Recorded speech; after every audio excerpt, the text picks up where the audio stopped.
talking of Sri Lanka, in the global geopolitics, we are the grass. Elephants trample us, but we still keep growing. So I thought I would share my experience. When you asked me of navigating in the thickening fog, I was reminded of what Napoleon said. Even amidst the thick fog of war, you should be able to identify the terrain.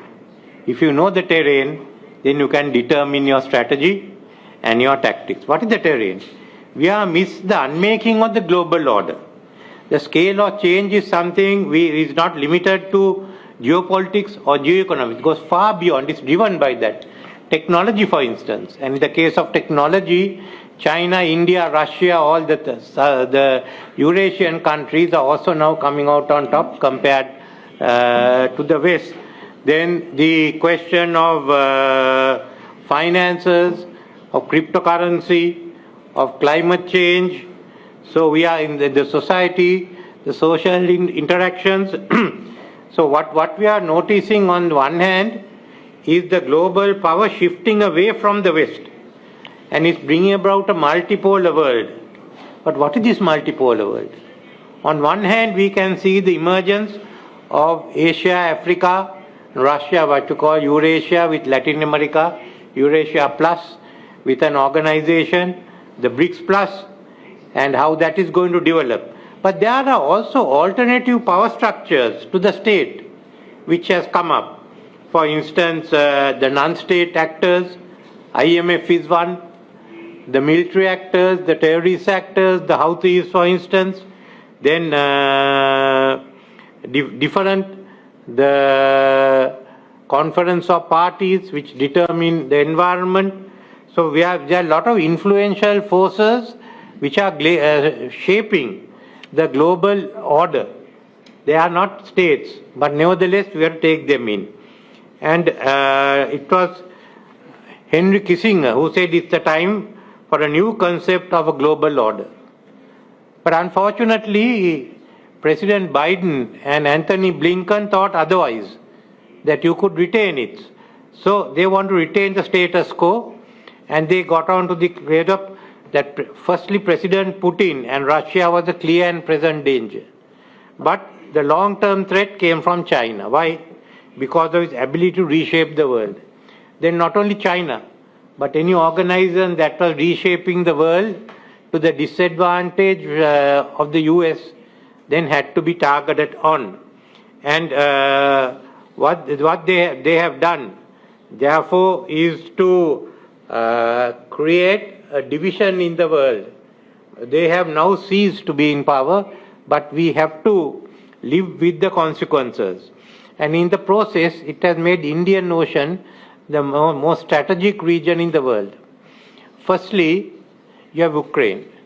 The sanctions applied on Ukraine were such that we in the Indian Ocean did not abide by that.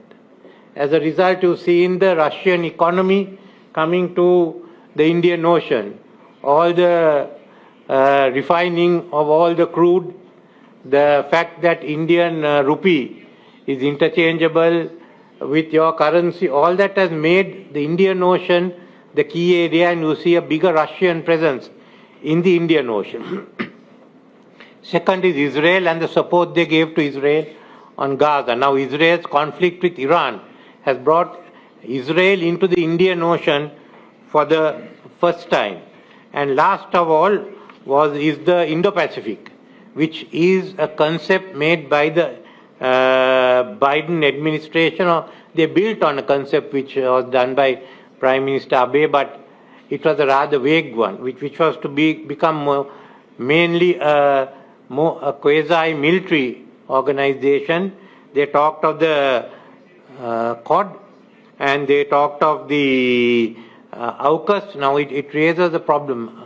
Australia is in the Indian Ocean. There is no issue. US is there to protect security, but what is the role of UK? I mean, that's something that comes up there. So we go by the Bandung communique and the flow of it to the non-aligned movement onwards, and what's called the Dasasil, or the 10 precepts that was sent out by the Bandung communique.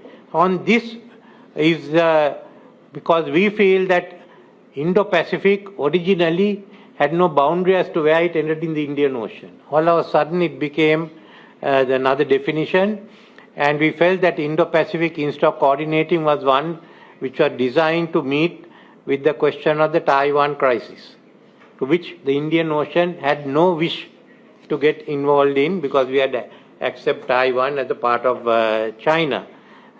So in the first instance, India said they are not treating the Quad as a military alliance.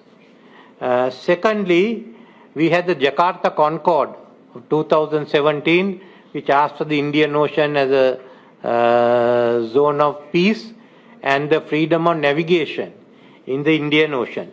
Then we've taken on the ASEAN outlook on the Indo-Pacific, where we do not treat this as a contiguous territorial space. And we have the IORA outlook, which is to use the Indian Ocean for peaceful purposes, and a commitment to the freedom of navigation, overflights, and undersea cables.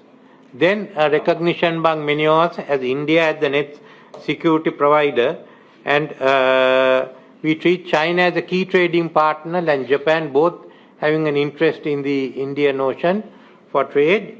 And the US role, which was in 77 at that time, I happened to be the Deputy Minister of Foreign Affairs, we recognize as ensuring security of the sea routes, not for interrupting it. So wherever the Indo-Pacific was one of interrupting, we did not give support. But when US took part in ensuring the freedom of navigation like Operation Prosperity Guardian, Sri Lanka was the only navy, Asian navy, to send a ship in. So we've drawn a distinction between the dual roles of the US. But now we have the BRICS. BRICS are firmly in place, and the development of the world order has to take recognition of the functioning of the BRICS, and of course the new order that has come into place. BRICS have also brought in the NDB and the contingent reserve arrangement, but more than that, China has come in with the BRI and the AIIB. So it's there. Then India is now coming out with SAGA. So we're getting a new economic framework, while US has gone away from development assistance, and UK has decided that they will send the money as far as they are concerned on defense. So we have now a new situation which we have to live with. Firstly is that we have to recognize the shift of power, and it's a multipolar world. So we should ask for G7 to be scrapped and G20 to take its place. You do not need G7 and G20. G20 has all the key players into it. So around G7 and not around G20, that's one thing. Secondly is the recognition of the role that's been played by BRICS Plus.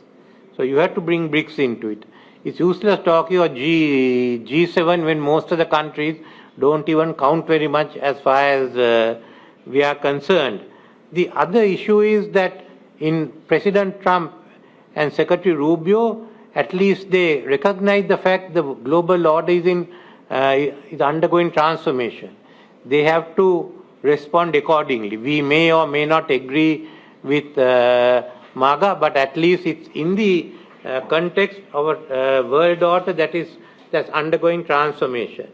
In this, the main issue is becoming de-dollarization. It will be difficult for BRICS economies, at least for the next decade, to come anywhere close to what the dollar is. But we should go in for some compromise, that all economic arrangements requires consultation with the BRICS and all our countries. That you cannot bring any economic, you can't change the terms of trade, tariffs without consultation with our part of the world. All of us can't be there. So let BRICS be the representative. Therefore, even the issue of cryptocurrencies, use of technology should be governed by that. And we have to uphold the Indian Ocean as a zone of peace. So this is one of the issue. The other issue that has come up and which is of concern to us is the Israel presence in Iran. The G7 communique of yesterday justifying it as self-defense is not acceptable because the attack took place while talks were going on. If it took place, to give the most favorable interpretation to Israel, then it had to be after the talks were over and if it broke down. But talks went on. The 60-day period was over, but the United States decided to give it extension by going for another round. So this concept of self-defense is harmful. Secondly, what we are afraid is the Israel attack has not, as they intended, destroyed everything in the first attack. So you can witness maybe a more drawn-out conflict which has to be brought to an end. So this is the terrain we have as of today, and it's within this we have to decide how we go forward. Thank you.